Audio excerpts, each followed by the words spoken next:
Hello and welcome to Cartoonist Kayfabe. My name is Jim Rugg. I'm Ed Piskor. We're going to look at Dan Clowes' Eightball number 22, also known as Ice Haven. It's a graphic novel all contained in one issue. Before we open this up, I want to invite everybody to like, follow, and subscribe to the Cartoonist Kayfabe YouTube channel. When you hit that subscribe button, be sure and hit the bell icon next to it. That'll notify you when we post new videos. And if you're one of the Kayfabers out there that likes to track down these comics that we showcase, it'll give you a leg up on the competition because you'll be the first ones to see it. So be sure and hit that notification button. Also, let these videos play through to the end. That helps the YouTube algorithm share our videos with other comics fans that may not be familiar with Cartoonist Kayfabe yet. That is how we grow the channel, so we appreciate your help on that.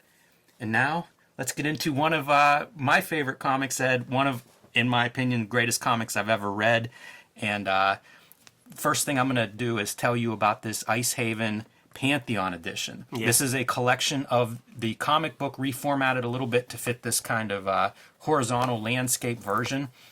Some really nice flourishes. Dan Clowes, we've looked at his work before. Great designer, so of course these books all look spectacular. And this one always makes me laugh. There's a few extra pieces, and we'll point those out as we go along. But I always remember him talking to Terry Gross on Fresh Air. And one of her first questions, what is a narroglyphic picto-assemblage? That's a joke, is what that is, Terry. But a fantastic comic, and as you can see, you know, kind of this, as I mentioned, done in one graphic novel, but in comic book format. And we will get into the particulars as we go through the book. Might be worth talking about, too. Like, this book comes along right after stuff like Jimmy Corrigan, which launched the graphic novel or the narrative picto-fiction or whatever that was called, into the NPR Crowds universe, right? So I never picked this up. I bristled at it because, like, this came out when I was post-Kubert school, but still paying off debts, still working at the call center to pay off that school loan. And it really, it was that period in time where it's like, Dan, I see what you're doing. Like he would go on those shows, NPR or whatnot, and talk about, like, you know, I was drawing these comics on a hinge, and I saw them as half pages while I was working on them, so it just felt right. Pantheon came a-calling, and you cut the paper in half. It's thicker and can fit on a bookshelf. I get that it's gauche to talk money and to say that you did it for the loot or something like that, but that's how I took it. It's definitely a different audience. You know what I mean? Like, the people that track down 8-Ball 22 versus this book, like, they're never going to see this content if there's no spine put on it. But that said, that hinge part's interesting because, like, going through it this week, revisiting, it looks so good in this format. Mm-hmm. You know, like, this is one of the pages that stood out to me, but several of these spreads, like, they all kind of look like they could have been designed this way. Yeah. It's pretty impressive, and again, I think that goes back to Dan Clowes just being a master designer. Yeah. So this is the motif that he did on the complete 8-Ball covers, where he took, you know, as many of his characters as possible, or in this case, every character within this story, down to the Blue Bunny, who doesn't show up in his anthropomorphic cartoon self, but just has this stuffed animal, gets them all on the cover. I feel like you could have put that bunny on this building, raising hell, as we're going to see. Top of the world, Ma. Yeah, it's got its Twin Peaks elements, man. There's the Lynchian bits here. When you think of Clowes' work, and Lynch comes to mind, it's almost always like a velvet glove cast in iron. But for the sort of interpersonal, weird Lynchian kind of relationships, this is the one.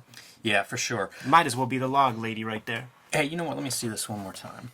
One other note on this, Mr. Wonderful. Did you ever see Mr. Wonderful? It was serialized, I think, on NewYorkTimes.com. Maybe they had done like several of these on the Sunday pages, I believe. Yeah, that sounds right. They did like Jaime, 3 or 4 rounds. Hernandez did one. They did 3 or 4 rounds of like Sunday funnies with literate kind of cartoonists. Jaime, Seth did one, I think. Yeah, and one other person. Whenever Clowes collected it, it was in a similar format. So yeah. I mention that because I do feel like you'll see him do things, and then it'll be almost like applied to the next book. So the premise here, 29 stories in full color. These are all the characters of a small town named Ice Haven, and one of the characters is kidnapped, David, and it's sort of like how these various characters respond to that, how it affects this small town life. It's so cool, man, because you say that as like the story point or plot point, and this is not a plot driven comic. Like if it was almost anybody else, that kidnapping would be the focus, and all sort of strips would be pointing in that direction to try to like help this kid. But it happens and it's resolved in the background as people are just kind of like living their lives in this universe. Man, all right, let's dive in. Any other preamble there, Ed? One other piece, man, and it's just that, once again, this comes out when I'm pretty much, an adult, paying my own bills, all that kind of stuff. And that is where my, like, comics reading starts to take a powder in a certain way, where the previous 8-balls, I might have read 15 times a piece. For this reading, this go-around for Cartoonist Kayfabe, this might be my third reading of Icehaven, and it was so pleasurable, but there's just not enough time in a day to read comics the way I was able to as a kid, and it sort of made me sad, but I was so happy to read this, and it is so exceptional. This was also one of those books, I remember a lot of discussion around this book. Once it came out, like all my friends who made comics, a lot of talk about it because it's ambitious and he's doing some stuff. I read it. I read it while working at that call center, and then some other people like picked it up in there, and they were like, "I don't get it," because they have certain expectations of comics. The funny thing is, it almost goes back to what expectations would be, like Sunday Funnies or something like that. And you'd think that in a way it would be more accessible, and that's what we start out with. Random Wilder, a self-proclaimed poet, who has a rivalry with his neighbor, who is sort of the celebrated poet in this small town and writes for the local newspaper. Like this rings true. And Clowes, I often feel like he's exercising a certain level of demons and things, and these people exist. Like in our little weird like comics world, there are these little peripheral satellite characters. You could often find them by they have maybe 1,000 tweets per follower that they have, and they are mad that this person or that person has any kind of gravitas beyond them, and it's the universe's fault for why they're not in a better position. And every single, like, you can almost like diagram these panels and break them down into what Clowes is revealing to you about those characters. Like there could have been an expository dialogue bubble that would just be like, and that Ida so-and-so, my arch rival, blah, blah, blah. Like you've seen that kind of Stan Leeism. I think I've done that. But just the kind of things that he says, future historians will mock current editors of the Icehaven Progress for publishing ad nauseum the florid banalities of Miss Ida's Wentz. And he's just using that florid purple prose that like we all, like when we started writing our own comics as kids, you buy a thesaurus and you look for words to fit with extreme. That's hilarious. You know what and I mean? True. Like that's the way this dude, nobody says puckish. Here's the other note. David Boring's the preceding 8-ball story. 3 issues, glorious black and white, screen tones, the whole works. Full color. Dan Clowes goes full color, and it is masterful from just out of the gates. Like, how much of a transition must this have been to go from, I know there were some color stories in 8-ball, but this looks like a whole different direction where we're doing color digitally and ambitiously. From strip to strip, from story to story, we're going to see different palettes and just different approaches to that color. You see here the off-white paper backgrounds. It's a lot to, it just feels like his brain explodes in this issue. Every single story that he put together in 8-ball, it does lead to the next, and he would play around with color, like you said. This Icehaven comic leads to the stuff that he explores in Death Ray. See our video on Death Ray. Probably the culmination of this idea of ganging up a bunch of strips and putting them together for a greater kind of narrative. Our children and their friends. This is going to be one of the characters that we see again and again, Charles. I don't know that anybody's exactly a main character, but he's probably in that upper ensemble of main characters that we see the most of, and these are these are school kids. This is, I think, a nod to Peanuts and Charles Schultz in some of the designs here. I was thinking Stanley, like the Lil Lulu kind of panel progression. Yeah, I think that's probably true as well. And you'll see a lot of that throughout, because we're going to get different styles from story to story and character to character. So probably a lot of, I don't know about homages, but you'll see some influences, shining through. Great dialogue amongst the kids and stuff. Hey, want to fight? No. You probably never had. That's because you never made love to so and so, and then so and so comes by. That's right. And he tells Charlie, like, if you say what I said about her, I'm gonna push you down. Right. The biggest threat that a kid could come up with. Even just bouncing the ball, I feel like, is kind of fun kid logic almost. He does different bounces, like bouncing it off his elbow. I've done that when I was a kid, I don't know, a million times over or under. Yeah, good for you, man, because, like, I would see adults do it and try, and that would just not work out. I wonder if I was older than a little kid. I might have been teenage, getting up in my advanced years. Leopold and Loeb, this is a early true crime. And you see kind of the salacious paperback, with the red edges on the edge of the paperback, and then telling their story about getting away with a murder. Yeah, like a pretty literal transcription of events. But this is, the olden days version of hard copy or a current affair or something. And this bears fruit several times later, and I think that, like, when we get into the Jean Benet bits, that's the modern day kind of dissemination of this kind of information. And I adore so many of these panels, like disposing of the body here. That composition could have been a splash page, and then if he were alive today, Bobby Franks would be 91 years old. It's such a weird, like, that's your David Lynchian sort of. It's a bizarre detail to put in. It is. I love it. It's great. But it's such like a, I don't know, give this guy life. Like make it that the victim is a real person, There is that. And then there's the way that Clowes draws it, and the guy looks pathetic. Yeah. And it's almost like, ain't it a good thing he escaped this? Yeah, that would be a Clowes comment on humanity there. How about that title lettering on every strip, Jimmy? Oh man, that's what I'm saying. It is just, it's eye candy, it's visual information, and it's gorgeous. Oh, by the way, like, this is the end of this, and this is the Alan Moore transition to the modern day version with the TV screen showing off the Jean Benet ransom note. So that's the transition from old salacious dissemination to the modern day version.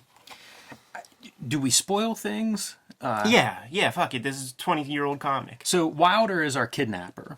Yeah. And it's worth noting because, of course, great transition, but you almost imagine this is him getting the germ of this idea. Watching this expose on television, and he comes up with, this is the plan. And even the ransom note is something that we're going to hear referenced later on in the story. Is it spelled out that he is the kidnapper? Like, he wrote the ransom note, and I wonder if it was just a thing where he is trying to get some kind of shine, like one of those kind of goofballs. That's interesting. I don't know. I always understood it that he was the kidnapper, but I was looking for evidence of that going through this reading and did not find it. So it may be just something that the idea was planted in my head 20 years ago when I first read this and had discussions about it. And now I've just accepted it. But you're right; it's never explicitly stated that he is the kidnapper. Yeah, I always read it as like he is a kind of the kind of douchebag that, like, the people that come out of the woodwork when tragedies happen, and this is his way to get his work published on a wider scale. And of course, he's a boob. It doesn't go well for him. Like, they just cut promos on his fluidity on talk magazine shows. And I assume he's watching The Honeymooners here. Yeah, Ralph. And I mention that because of the nostalgia of that, because we're going to see other elements of that nostalgia. And I think that that's part of Random Wilder. A big part of Random Wilder's character is that kind of, he just doesn't fit. He just doesn't fit in society or in contemporary society. Here's the evidence going toward your direction, man, where he starts writing the letter to Miss Aurelio. I would like to strangle your horrible, insolent children. That's a little unhinged. It is, and that's those children are his neighbor, practicing in their band, and you see like just what a zero this guy is. Yeah. You know, crawling to anonymously put this note in the mailbox and not be seen. And an anonymous note speaks for everyone. Yes, and on his way back, spies his nemesis, and who could it be? Her granddaughter? Yeah. I feel like that's a fun moment too. It's a little bit of that voyeurism that I think creators have. You know, you talk about Clowes cutting promos on different types of characters, and a lot of it, I think, is probably could be aimed inward. I feel like this says a lot about how cartoonists go through life, just kind of observing. In interviews, or writers, anybody creative. Yeah, in interviews, I forget who it was, either Clowes or where, they would say that, you know, they obviously knew where each other lived, and when they'd be coming home late at night from some sort of event or whatever, going by one another's apartment, seeing the light on at 2 in the morning, knowing that they're drawing comics in there while the other dude's slacking, and just feeling horrible. That's so funny. That's almost a sports story. Yeah. The sport equivalent is knowing Jerry Rice is up at 4 o'clock running hill sprints and Yeah, stuff. dude. Listen, man. All right. So 17 with Violet Vanderplatz. All the names are great too. Yeah. I always laugh when friends of mine will tell stories about like their high school friends and give the full names, and they all sound made up, or like the greatest writer's idea of names. This has a little bit of that quality, and she is Charles' older stepsister. Yes. So again, one of maybe they're all kind of prime players. Everybody's a star in their strip. Yeah. Her boyfriend's Penrod, which is another one of those names that conceptually you know and have heard. There you go. Yeah, she's dreaming of a better life away from her mother, stepfather, stepbrother with this with her dream guy here. And again, beautiful lettering, like the little details, making these notes complete panels. Yeah. It's so cool, like blurring the line of this is a caption in most comics, but it's so much more than a caption in execution here. Shouts to John Kuramoto helping Uncle Dan out with his technical, the technical part of his gig, because we're seeing like 2 different like line colors with the line from the notebook plus the pen line from her character, and that could have gone sideways several different ways. You probably got to use close to 100% plate of those blues just so that it doesn't get weird off register. The printing on all of this is so beautiful. Like there's nothing off register anywhere ever, but there's technical work that has to be done there. It could have been drawn on several different sheets. There's stuff at play. And again, we this ongoing ransom note background element, and talk about themes, like visual themes. We have ransom note on television, and then cut to her journal or letters that she's writing. Just a nightmare sequence, man. Like, so Violet, have you made any more friends besides the fat girl? Yeah, and calling him Paul, it's all awkward. Every element just feels awkward.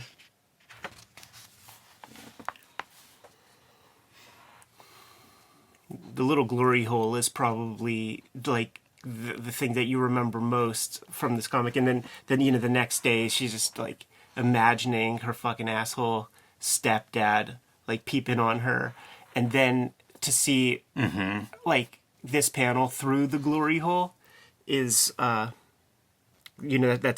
a good narrative piece. It's like it's in the back of her mind. So many of these pages read to me like you could just take this 4-panel piece, and that's an amazing comic strip. Yeah. I'm scared, Penrod. Like, sure. Absolutely. Yeah. Yeah, pretty intense stuff. A very different feeling, too. Like, to go inside her head, by having her letters and stuff, it feels like the tone is different. Yeah. This is one of those things, like, we talk about Clowes building on past successes, call back to Ghost World, where it's like, you're able to channel, like the voice of a teenage girl. What kind of writer are you? It's true, and that's the thing about his work and the things that he's able to pull off. Certainly in this issue, is comics like leans toward the spectacle, and like that's how comics are sold in a lot of ways. Man, cool drawings, like bombastic imagery, but there is like a world's worth of like interpersonal stuff that we've all experienced that really hasn't been explored in pop culture, and it's ripe for the pickings. There's a million different things that could be harnessed and put into a comic that have never been, and there might be one of those on every page of this, man. And it just has never been done in comics before, because it's a small moment in anybody's life or something, but he puts it down on paper and creates this it's like a universal truth or something, man. It's stuff that everybody has experienced or has at least observed, just never talked about it. So to see it, on display here, it just roots it in real life or something. Yeah, it's really special. It's really well said there, because of the different points of view that he's bringing with these characters. I think that's where the life part. That's the life part, I feel. And the cartooning part is just the masterful pace and the way he chooses to just share that kind of information, like this kind. Okay, so like the sexual intercourse part, right, where the little dude is like fixated and he's trying to be highfalutin. Like we'll see him several times through the comic, and by the way, this is Chekhov's glory hole, because you don't introduce it in Act 1 if you don't pay it off a little bit later. So this guy's like highfalutin, trying to be sort of above the crass and vulgar biology that everybody else shares. He's going to be above it. So this is his idea of like sexual intercourse. And I totally remember like little kid liars and stuff when we were kids. Like, yeah, man, I put it inside, and we just went to sleep that night, and I was in there the whole night, and everybody's impressed by it. Like, and this is this is a version of that. It's so fun. It's almost like the school dance. Yeah. And just the iconography of just that line. Like, of course, the little dude would if he's right thinking and doesn't have access to Windows 95 computers yet or something. That's funny. Like, that's what you think that shit might be.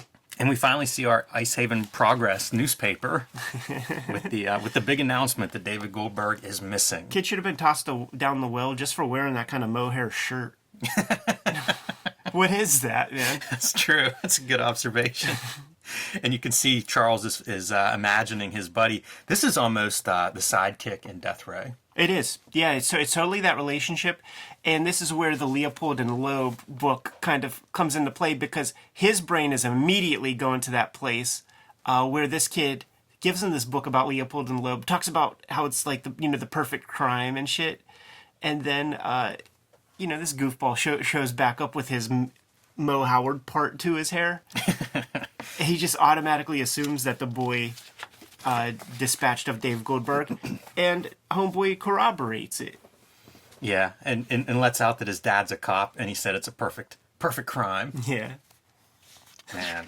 So the boy's just like, I got to get rid of this evidence, man, because cops are going to come here. They're going to see that I have this Leopold and Loeb comic. Like, that kind of, like, young guilt feels right. That makes sense. It does. I also see these panels as Lynchian in that it's such a, like, fantastic setting. Like, where's he at? Is this a window? Is this some kind of chute that he's dumping it down? Like, it's in his head. It's such a oversimplified, like, comics language version of just got to get rid of it. It goes back to sleep and still can't get vicious thoughts out of his mind.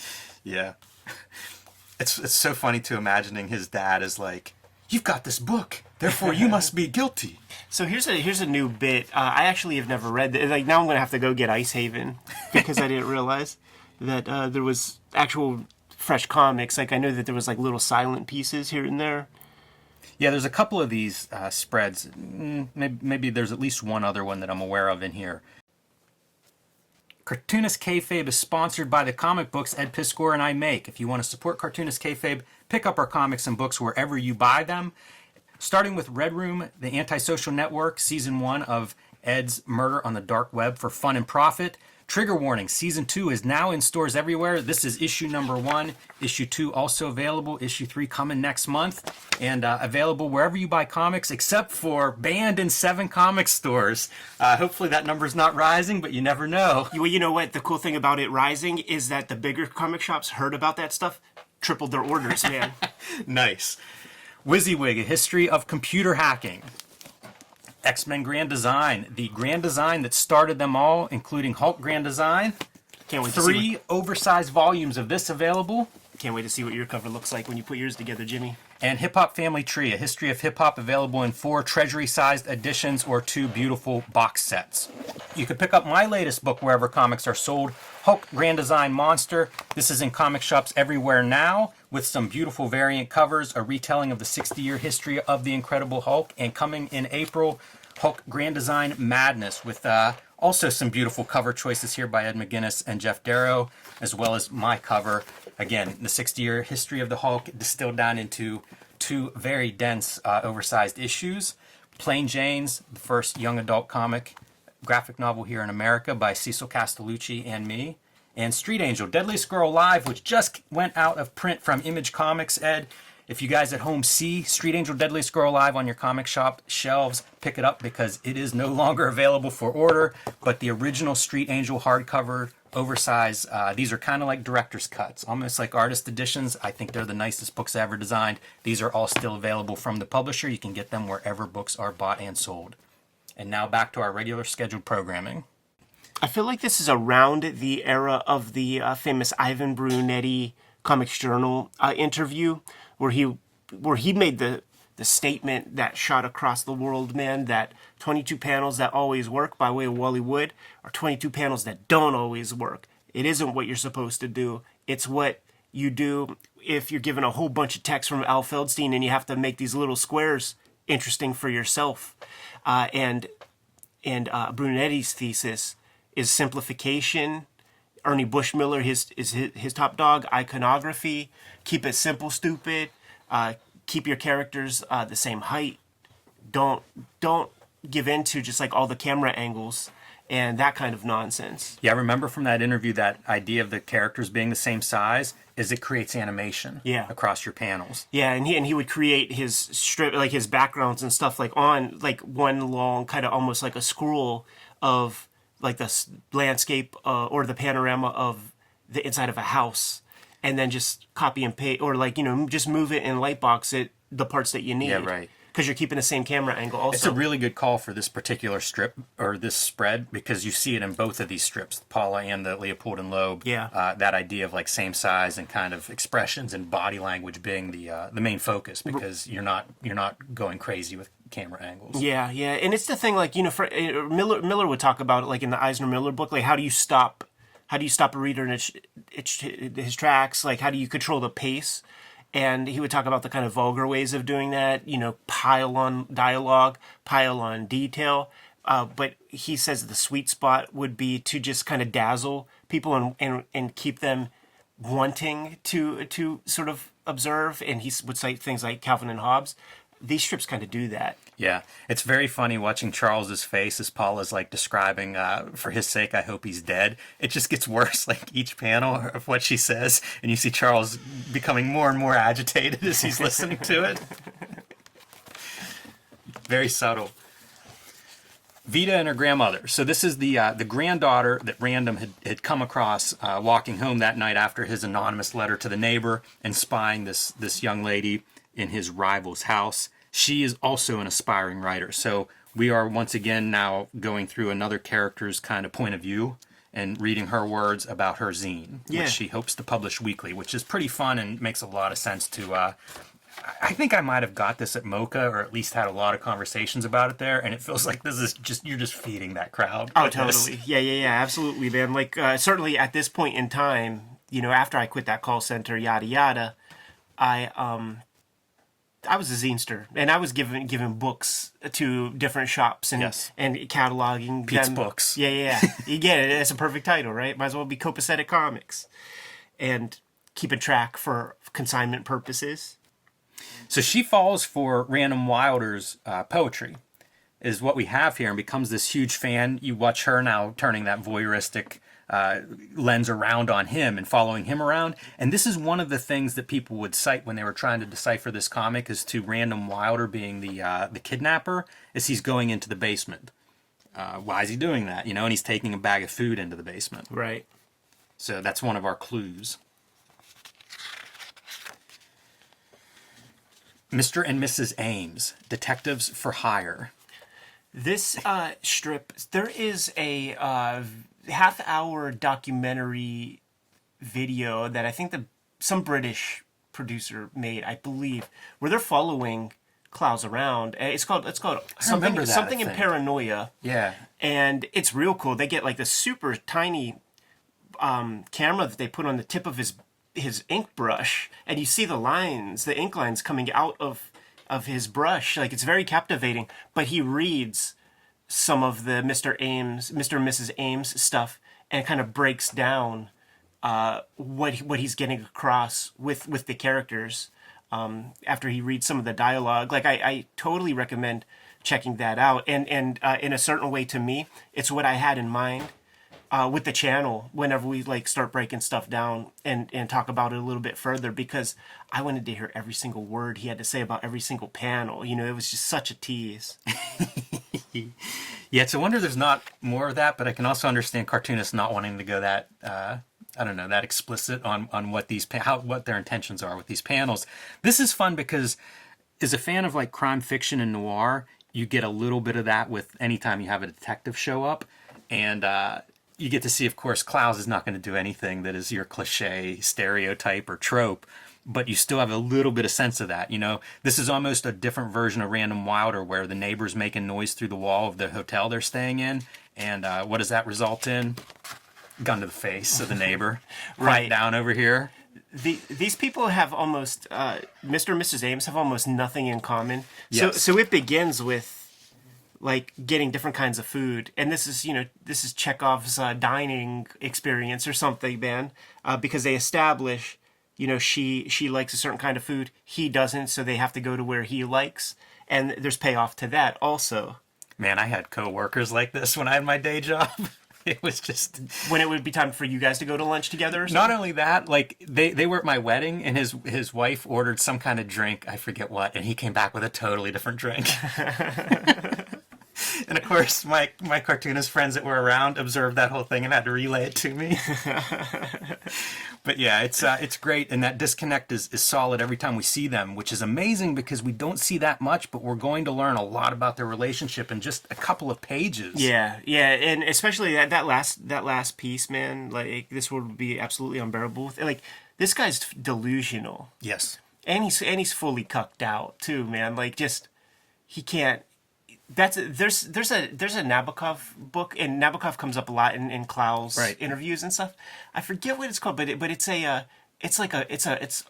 comedy. It's like Absurdist or something, and there's this guy who runs this like chocolate factory, chocolate business, something like that, and he's got this wife, and there are always these guys at the house, you know, the pool boys and like all this kind of stuff, and they're absolutely fucking this lady, but he always has like a plausible reason for why the both of them might need to be in the bedroom at the same time and all this kind of stuff. And it's kind of a version of that. Right.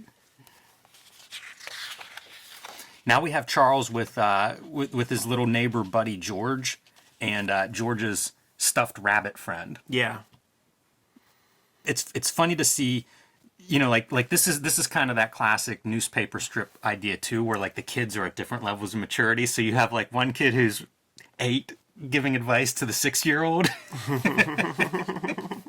Hey man, he lives a healthy percentage longer than. Oh yeah, he knows so much more about the world. This one color approach, I'm sure it would have been visible, maybe you know, on a signature in a magazine or something like that. I've seen this kind of comic before. I can't think of where I would see this kind of approach in old comics, but in my life, this would be like the back of like Remco toys, where it would have like the gray corrugated cardboard kind of backing, and it would have the black, and it would have a plate of like one other color, but it's that dark brown cardboard where it's like you might as well not have even bothered with any of that color stuff. You know where you see it now are risographs, because so many risographs are 2 colors, so that's an relatively easy printing job. Whenever I worked at a printer, our press was 2 color, our offset press, which again was kind of common. You know, 4 color was much more expensive in the past, so you would have these kind of like 2 color presses would be relatively common in a small shop, and that's what you would get. You know, like how can we use that 2 colors to its you want to get your money's worth, so use 2 of them. You just go back real quick. The kind of aesthetic of this strip it's hand lettered, but it's not far from Barnaby kind of Crockett Johnson style, and Crockett Johnson does get a call out. Yeah, it's wild that Crockett Johnson gets called out in this. But you're right about the Barnaby. Futura, the font that Barnaby was set in, but another cartoonist that I've heard Clowes talk about, and no accident since we're going to hear the name dropped on this, in these pages. So return to Violet, Charles' older stepsister there that we saw in the previous panel at the end, and now her Penrod has finally showed up. Yes, man, and she might be like, in terms of full-fledged characters, I feel like Clowes put so much energy into this Violet character, because it's all magic, man.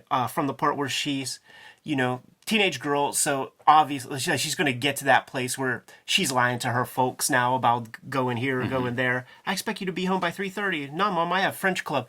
And then the next panel, you see her with fucking pearls and like nightgown type so earrings. Dressed up in class. So ready to go. But they're going to like the Burger King or something. Yeah, right. And to like one of those like shitty motels that has bed bugs and stuff.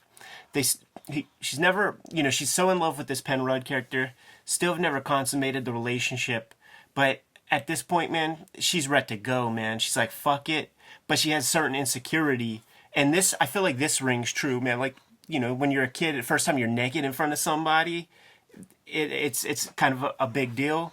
And just the insecurities of teenage life, period, can screw up a intimate moment. And she just has a birthmark right by her nipple. And she's going through so much stuff inside of her head about how she thinks that everybody would, think that she's a monster or gross or this or that. And the dude is like, come on now, you're nuts. It's not that big of a deal at all. Like, I feel like that's stuff that everybody goes through. And that's what I'm talking about with Clowes, where he zeroes in on that stuff. Yeah, definitely. This whole spread, we could have almost done an episode on. I'm in love with this panel, just the drawing of it, how close his face and eyes are to her. Like, it almost looks like it shouldn't work, but it's great. Yeah. And we've talked about, I think Bill Griffiths talks about, like, pupils. Yeah. And, you having your eyes right. This whole sequence in the car where she's not looking at him, and, like, it's just masterful stuff. Really strong. So she's eloping with this dude. She is, but she's still like, nobody knows. And when she gets back home, she's a changed woman. You see all that stuff in like Sopranos and shit like that, where it's like, get laid the first time. Now you're a fucking adult, so I have to throw away all my like Beanie Babies, right, and shit like that, man. Because I'm a full-grown adult now, and I'm gonna like tell off my parents, and get ready for the next phase of life. You don't know anything. So shut the fuck up. She used to what every teenager has said. Maybe the one stereotype Clowes leans into here. Because you got to do it, and then you got to get burnt, and then you realize like, oh yeah, your folks are actually kind of right. They're not as dumb as you think they are. You did some dumbass shit, and you got to pay the piper. Yeah. So our Mr. Ames goes to investigate this missing child, and he goes to Harry Neighbors, comic book critic. This feels perfect. This is like the perfect indictment on comic book lovers, like people who indulge in these, relics of their childhood and stuff. It's a child that got captured, so we got to see with this old pervert who's into comics, like little kid stuff. What other little kid stuff you into, fella? And always an opportunity for Dan Clowes to cut promos on ElfQuest. How many times has he done that in the pages of 8-Ball, Jimmy? Yeah, that 4 or feels 5 like maybe? like a rich. It's almost a disappointment that superheroes are so dominant in comics, because I think a lot of alternative cartoonists would love to take their shots this direction. He's from the era also, Lloyd Llewellyn, magazine-sized. What were the other magazine-sized books that were out there? Love and Rockets. That first gen of ElfQuest was that also. So when you're trying to find, when he's going to travel the country or something and see where Lloyd Llewellyn is penetrating, it's that one ratty box in the back of a comic shop. Right. What else is in there? That's exactly it's right. It's a fucking ElfQuest comics. Those are your rivals. It's the Bane. Like, I have my Banes. You know what I mean? Like, there are things that came out around WYSIWYG time that I would be nestled right next to. I can't stand it. It's so true. But the Harry Neighbors character is just perfect. And the panel with the ElfQuest. If a comic book is presumed to be art, then can't we also presume that it is made up of qualities inherent to its chosen form? Like, just like getting philosophical. It's great. And notes that his wife has the same beret. Yes, a barrette, the little hair clip. Yes. That's strange. Do you have a girlfriend, neighbors? No, I don't, sir. So Mrs. Ames, man, she's putting in that work. That's a clue. Add that to the clue file. Yeah, and of course, like the detective would be so observant to like little stuff like that, but not see what's right in front of his own fucking face. Forest for the trees. Yes. Rocky, 100,000 BC. Fred Flintstone, 100,000 BC. It is, but it's more specifically a tin toy that was a bootleg of Fred Flintstone, an unlicensed Fred Flintstone toy. I had no idea about that. Existed. Yeah, it like there's a spinning mechanism that like the body is he's shaped the same way, and the body kind of spins around and moves. I heard about it from Clowes maybe he just mentioned it on an NPR thing, but you could go online, type in, and it's called Rocky. Really, like type in Rocky tin toy. Maybe there's an image of it up on screen right now. I don't know, but you could find it easy, and Clowes is good for that. Laughing, spitting man, like that's a real object. Like the little girl blowing the bubbles in Velvet Glove, like that was a toy. So just kind of keeping up with that kind of motif. That's so funny. It's like a postmodern H.P. Lovecraft kind of thing where you're putting in this lore that kind of becomes real because it's repeated in different places and stuff like that. This is a fun strip. He gets mad because this one other caveman is always in a good mood, and he's like, "What's his secret? Mr. Sunshine, I'll kill him." Yes. Now no one's happy. It's so perfect. Like it's these people, and this is this might be the ancestors of people I know. It's pretty funny stuff. He's always mad. He lays down by the waterfall and then he complains about that noise. Yeah, it just makes again random Wilder. Yeah. Maybe it's Random's ancestor.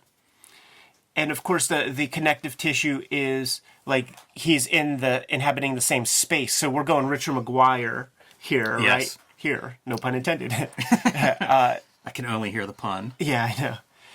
And then we have another kind of Alan Moore transition. He digs like a little pathetic little hole right before he dies. I also like I'm age 20. I'm at the end of my rope. Like, that's so perfect. True. I've stolen this panel several times. Go for it, Rock. This is a line out of Rocky. It's that leg breaker that pays him to go around and collect money for him. And about halfway through the fight, he's like, "Go for it, Rock." All right, back to our kids here and talking. I killed David Goldberg. Yeah. Scary moment for our young Charles. You can even see like he's standing back and they're visiting this hole, throwing rocks in it. Where's the bottom? You hear the sound eventually hit, peeing in there. And that's where he would dispose of the body is what he's revealing. Right. Once again, I've stolen this kind of panel a bunch of times. And the defensive body language, so good. It does transition. Here's a bigger hole from that tiny hole. Very effective whenever you're doing like, okay, Ivan Brunetti, we're talking about these same size figures moving throughout, but then we do vary up the camera angle, this like super worm's eye view, almost literally from a wormhole. Yeah. And it pops, really delivers.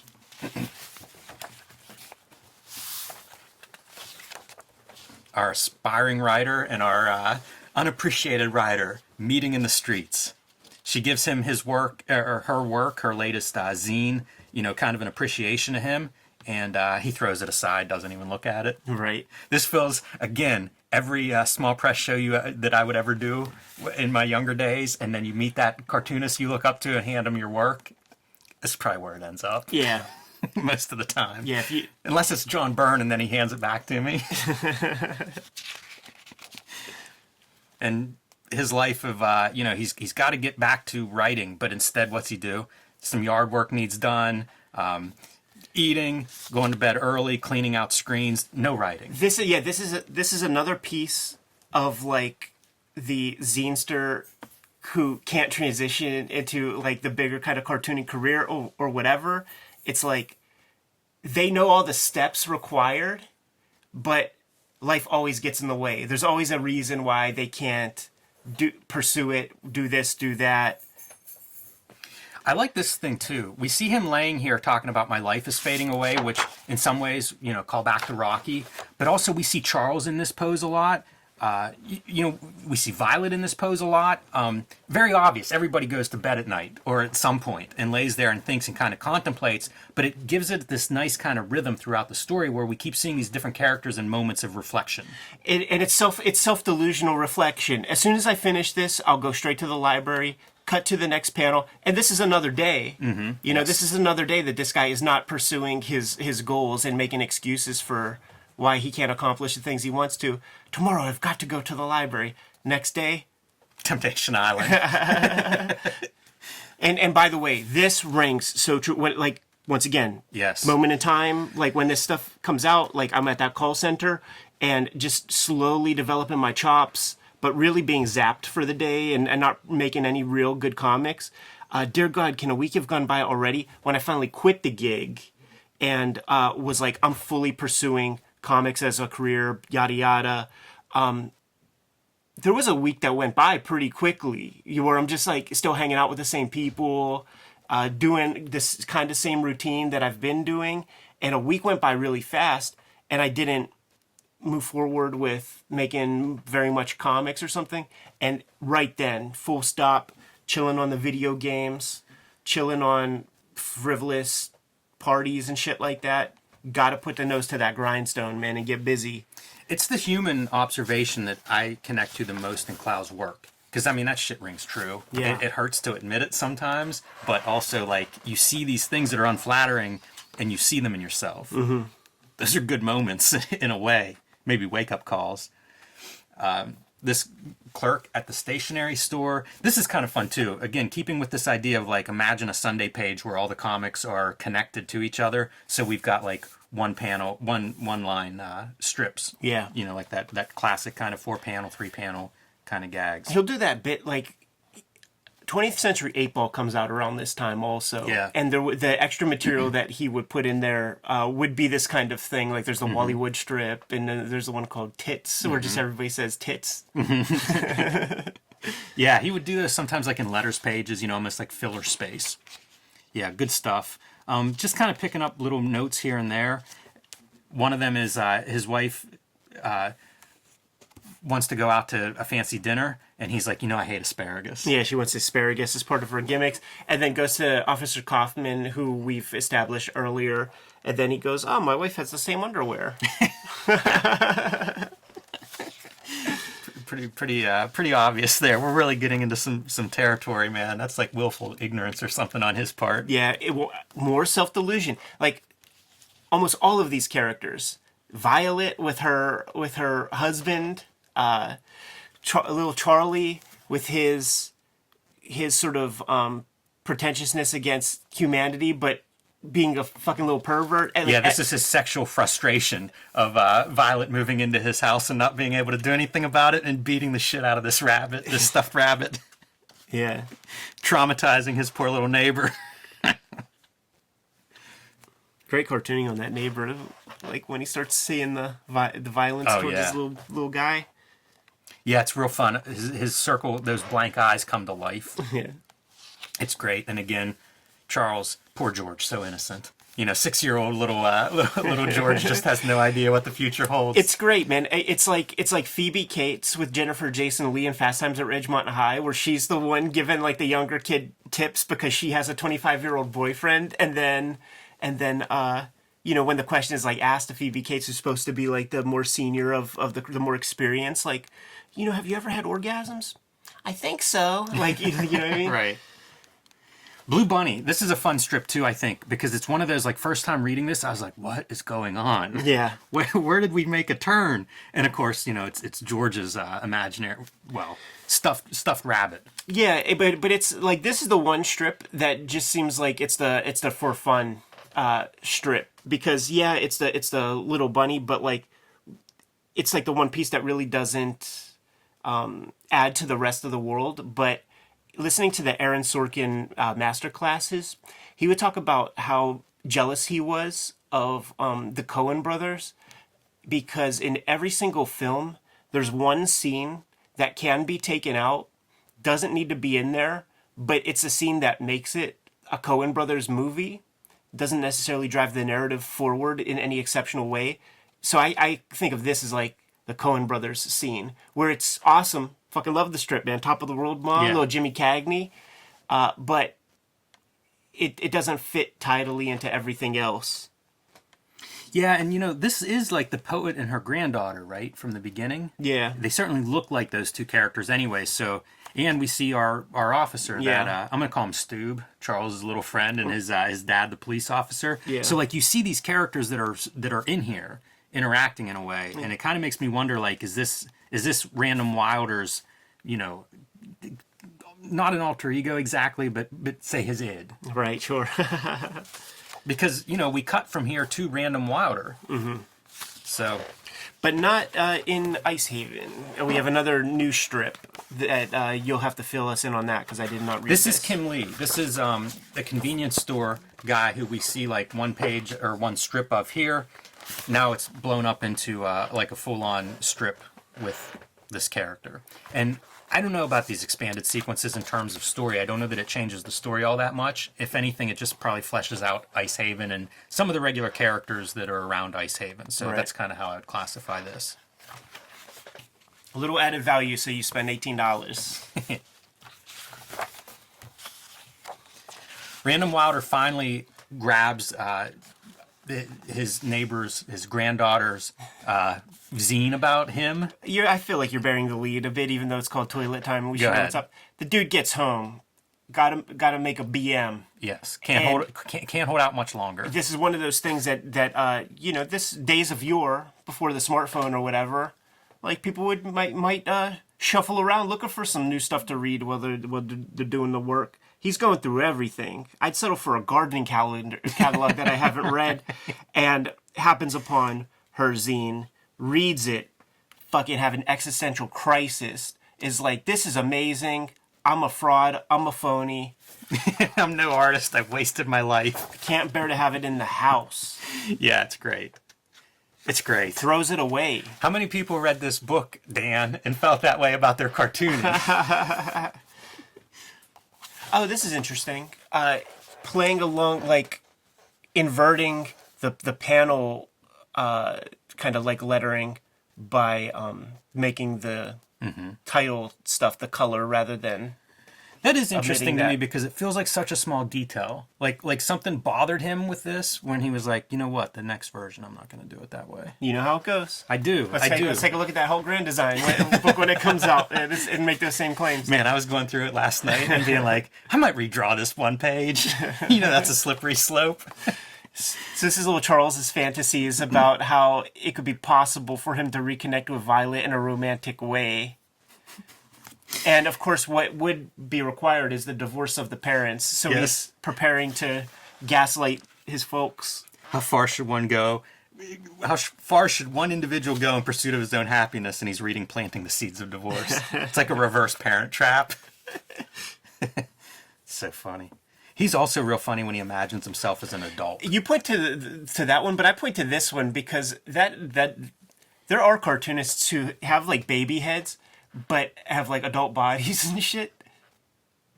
Man, his future fantasy's so weak, too. He doesn't look too special, and she's, like, working at this Futuropolis diner. Well, you know, that's attainable. Like, if she's, maybe, you know, Jeff Bezos' wife or something, you probably won't have a shot. Thank God our parents divorced years ago. That's ridiculous. So the ransom note, they're on the local television broadcast here talking about what they have found, Mr. and Mrs. Ames, that is, in their investigation of this missing child. And very critical of the ransom note and how it's written. Pretty cool that, like, you know, Clowes had to choose the way to letter it so that you can get all the important bits. Like, all the most important adjectives are visible with the cut-off dialogue balloon, so that you get the full gist. And the words that are used, too derivative, juvenile, old-fashioned traits, like it's all this stuff that subconsciously, like, goes through your mind when you just read the Random Wilder inner monologues and stuff, you know, like we talked about earlier, using a thesaurus too much, yada yada. Like, through this dialogue, you know that that's Random Wilder. Right. And that's not easy to sell. Plus, also, like, he's famous for saying that, like, he being Dan Clowes, that he doesn't show anybody any of this stuff until it's ready to go to press. So that's incredible. yeah, he's taking leaps of faith, and really has a respect for his reader that, like, I can omit enough, like, they'll get this part. Right. Without that, I would hope that something like that is talked about when he's kicking it with Adrian Tomina and, like, Richard Sala at the diner or something, because that's a big leap of faith if you're doing it without any kind of tether. And there is tension. Like, even that little bit of dialogue from, like, the television show host is being like, so what you're saying after all that is that you have no idea who wrote this. And he's like, what you media don't understand is... Yeah, it's great. There are whole scenes implied by, half of a sentence fragment there. Talks about his inner monologue about how he's attracted to people in trouble. And possibly, referring to his wife and how things have kind of changed in their relationship. So you wonder if he's some scumbag private eye that who knows how he originally got involved with this woman, right? Right, yeah. And now that they're in these different roles as, like, husband and wife, maybe that dynamic's completely different. And this is the callback to the asparagus. When did you eat asparagus? And there she is. Like, that silent panel is everything, man. It's like she's, like, formulating her thoughts. How am I going to sell it to the dude? It's funny, too, because Clowes does a lot of these kinds of panels. They're very still. They're almost overly cartoonish, almost a diagram of cartooning. I think about, like, How to Draw Comics the Marvel Way, or showing this panel to an editor at a Marvel DC company, and how much they would just be like, I can't do anything with that. See the Arkikuo Johnson shoot interview when he takes stuff to Axel Alonso, who says, I can't do anything with this Tintin looking bullshit. Yes.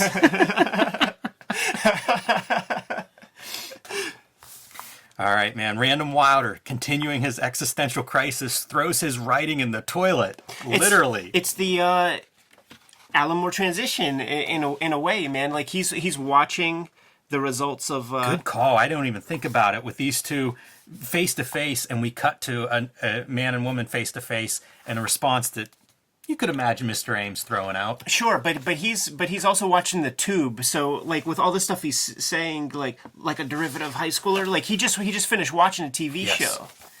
Yes. Yeah, it's bad. His neighbor's granddaughter's a better writer than him, and now these detectives are on television critiquing his writing. It's so great. Oh man, it's fun. Running his car in the garage. Can't even get his car started at first. Has to call the neighbor kids who he criticized earlier in their band to come over and get the car started, and it's no use. 20 minutes later, too drafty in there. Again, going into the basement, right? Sure. And David Goldberg is alive. He was locked up in a room for a week somewhere. Yes. By some creep. We see the people of the town. We don't see Random Wilder, so that's evidence toward your gimmick. For sure. Yeah. I guess this is Kim Lee, who the expanded piece is, the convenience store clerk. Okay, yeah. So I don't know if, Clowes was thinking we need more of this character because who is this guy? Yeah, it makes sense. It makes sense because he's just a random guy to me reading the issue. And to get another Kim Lee piece.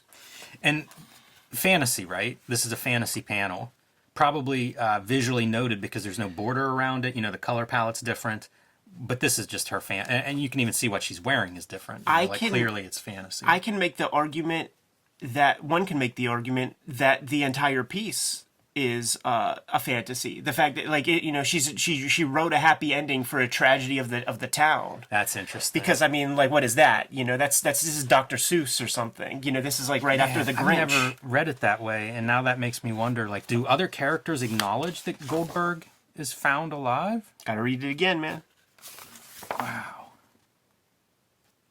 This part, you really thought I killed him, man. No offense, but what a chump. I do think Goldberg comes back. I think that's legit.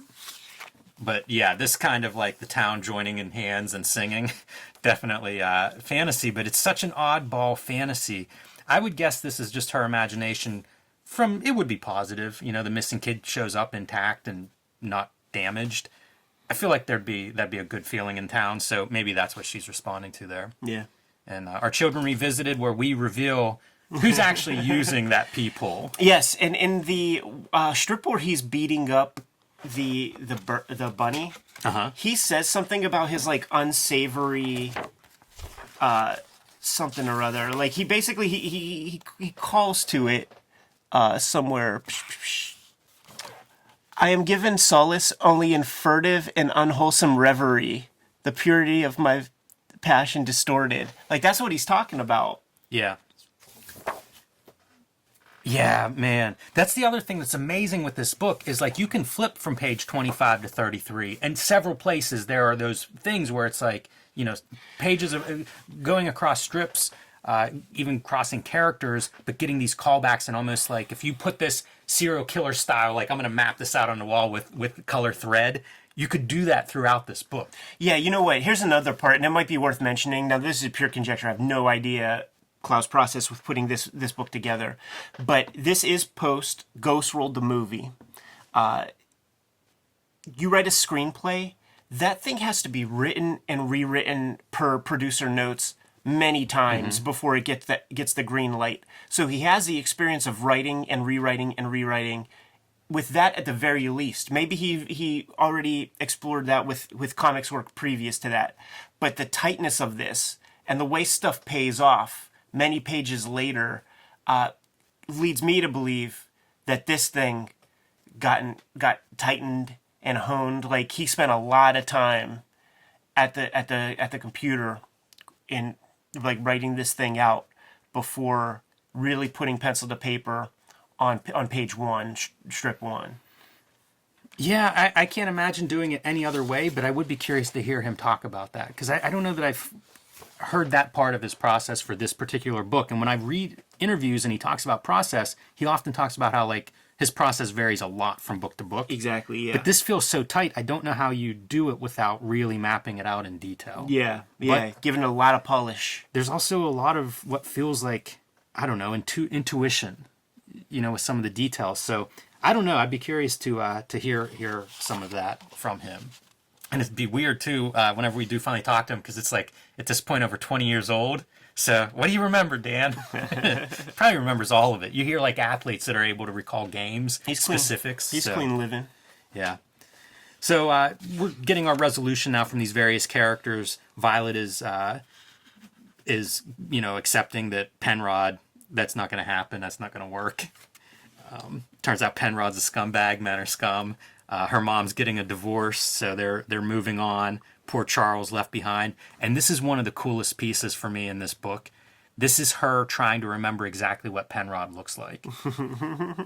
I love it. Like that is such an out of left field visual concept in this book. I don't know anything else that's quite like this. Sure. Where it's like really leaning into what is art and drawing and cartooning and imagination, memory, all of these pieces. And it's this crude looking drawing, you know, like the least effective drawing in this book, but also it's an illustration of an idea. Yes. And it's something that speaks directly to me. Like when I try to recall certain people's faces, it's definitely muddied up by the people I've seen on TV over the years and walk past in the street. You know, I know that my recall is hazy. Such a bittersweet ending. I hope someday I grow up and marry a guy just like you. Yeah, just totally like dish your little man. Poor Charles. Love the computer coloring. And he's coloring in his line work there with those darker oranges. Yep. It's really nice. Yep, doing the stuff that he kind of mastered with David Boring by on a separate piece of paper, you doing your feathering, turning that layer into a color in this case rather than the grayscale that would have been done in David Boring. Vita, once again, I don't know whether this is fantasy or not, but she had been sending her zine to various mailrooms all over the place, and one found its way into a Hollywood producer's hands, and so she's headed to Hollywood. Yeah. Before this part, like I guess when Lil Goldberg was discovered, she knows that her zine, like she thinks that she's trash because even Random Wilder Yes. threw her shit in the trash. how does she know that? Because she's going through his effects. That's right. She's digging through his stuff because she's a big Randall Wilder fan and all that. And worth noting also that Vita Goes to Hollywood is the false start graphic novel that Clowes was working on. Was it maybe before Patience? And some of these pages, the pages that he did, are in the Dan Clowes Studio Edition book. See our video on that. Right. Yeah, it's a good. I thought this was familiar, and I was trying to place it. That's interesting. Makes me want to go back and revisit all this stuff. Sure, yeah. I mean, we're going to. That's true. And Harry Neighbors explains everything. This is incredible because one of the staples in 8-Ball comics was always like the buy stuff page. Yes. Back issues, book collections, prints, little Enid doll. That's what this page like sneaks that in. Yes. Even with the address here, like, you know, send away here to get this stuff. His mailing address. This is wild. This is such cool stuff. Don't bother going there. Turns out it's just a mailbox. So of course, like the top half is sort of the epilogue to the comic. So it's like Fantagraphics didn't publish the graphic novel. Pantheon published it. All this kind of... This is the indicia in a certain way, right? So how did they handle that in Icehaven? This is a book, so you got to have your About the Author page. And this is where Clowes would always talk about in interviews, like, I created Harry Neighbors to be like a comics critic, but he loves me. And here's further evidence of that. This guy waxing intellectually about all the virtues of the author. Yeah. Genius. And there's the Clowes family with little Charlie Clowes. Yeah, super fun. And inventive. Again, I mean, this is an ad page in the original comic, essentially. Right. Pretty good ad. I'm just looking at this Harry Neighbors About the Author page, and he's got... And Dan Clowes has these things, man, in his own studio, but DC, the early works. K through 3, 4th through 7th grade. Oh, man. Ed, this thing's amazing. Oh, yeah. I mean, when we talk about, like, the great comic books, like, this is on the short list if it's not number one, really. And a couple more, like, little pages could end off with these guys. Yeah, and, one of the noteworthy things for me is this is 2001 original publication date. We're starting to see reprints. We're starting to see appreciations of comic strips. Comics are sort of changing the way they're viewed.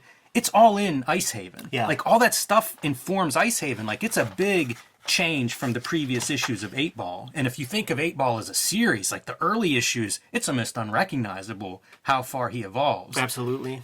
But it just feels like this is a guy who is really just comics. I think that the guy who kind of instituted the idea of doing these, like, single strips that unfold into a bigger way, with this kind of group would be Chris Ware. Of course. Yeah. And this is Dan Clowes tying it all into like a single book, and you get to see, it's not like seamless like Jimmy Corrigan is, where you just get like, the comics content, right?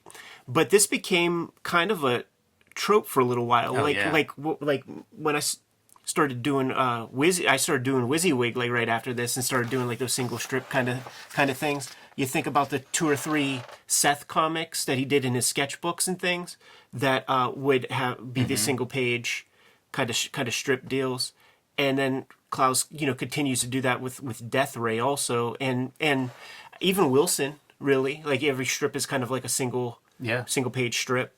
Yeah, for sure. And we check in on David Goldberg, returned back to his house and getting ready for nighttime and sleeping, and doing some poetry recital there that starts with "Bring me your Nortons, your Cramdens, your housewives and sewermen." Feels like he overheard some Random Wilder poetry there. Yeah. That's good evidence, man. And even the end page is thoughtfully designed. We saw it was daytime in the beginning. We're waking up in Icehaven. We're going to bed in Icehaven. Day in the life, man. What a work. I think it works both ways. As like if you were just picking this up, like I think it's a pretty satisfying book kind of story. Absolutely. Presentation, everything's great. the comic just, it blew my mind when I first read it. I could not wait for a new issue of 8-Ball at that point when they were coming out, and I was so ill prepared for it. It was just like, oh shit, comics language has changed. This issue of 8-Ball, and this would be my luck throughout my young life, man. This was the first issue of 8-Ball that I got like on my pull list. You know, like when I have like a regular job and I can like afford whatever kind of comics I want. So of course when I go down there and set up my boxes, of course 8-Ball's going to be high on there, because before that it's just like I'm randomly going to grab one and have like sticker shock when it's like, oh, I got to pay $7 for a comic, you know, like I was a broke little kid. So of course there's this one, and then there's Death Ray, C'est la vie. I thought you were going to say the comic shop was pissed because it's a little bit bigger than a regular comics that doesn't fit in the pool box neatly. Got him in Phantom of the Attic, and they seem to be one of those stores that figure that part out. Yeah, for sure. Jimmy, super inspiring to go through Clowes' work. Not the last Dan Clowes we're going to look at. It's all going under the microscope eventually. We're 3 years into the channel. We've got to be at least half dozen vids about his stuff, with at least a dozen more to go. Let's get out of here, man. Yeah, you know, let me say one more thing. I would highly recommend this too. If you haven't read Dan Clowes, and we have looked at a lot of it, this is a great place to start. Yeah, it's good. It's good for the comics kind of aficionado who might not have fucked with this. I do say that for the people who came to the channel by way of Wizard Magazine, his comic The Death Ray is going to be the one to bring you into the game, because this is a little bit there's no big moments like the stuff that like the superhero kind of fan would be used to. I would hesitate to recommend this to them. That's fair. But The Death Ray would be the one to transition them into these comics. Well said. Good to go? Yes. Kayfabers, like, follow, subscribe to the YouTube channel. Hit the bell. We'll notify you when new vids are available. What's out there, man? Hulk Grand Design Monster #1 is out there in comic shops everywhere and selling well. Thank you all for that. A retelling of the 60-year history of the Hulk. And if you haven't picked it up yet, tell your comic shop you want one. They should be able to still get some in stock. It's not completely sold out yet. At least I haven't heard that it's completely sold out yet. And you can join me on patreon.com/JimRugg. Red Room trigger warnings. Issue 1 and 2 are on the stands as we speak. Banned in 7 comic shops. But what that really means is that it's a behind-the-counter affair, a paper bag affair. You ask for it, they're getting you that comic. They want your money. I promise you that. Murder on the Dark Web for Fun and Profit is the name of the game in Red Room Comics. And you could read the Social Network, the Antisocial Network, which was the first season of Red Room Comics in trade paperback form, available right now. And you can read all the comics before they hit paper at my Patreon, patreon.com/EdPiscor. $3 for the archive there. Put up the strips before they hit paper. And you could get to all these links in my link tree in the description below this video. What else, Jimmy? Subscribe to the Cartoonist Kayfabe e-newsletter at the links below this video. You can also find Cartoonist Kayfabe t-shirts and merchandise at the links below this video. That's another great way to support the Cartoonist Kayfabe channel. Jim, given those marching orders, we'll be on our way. Read more comics.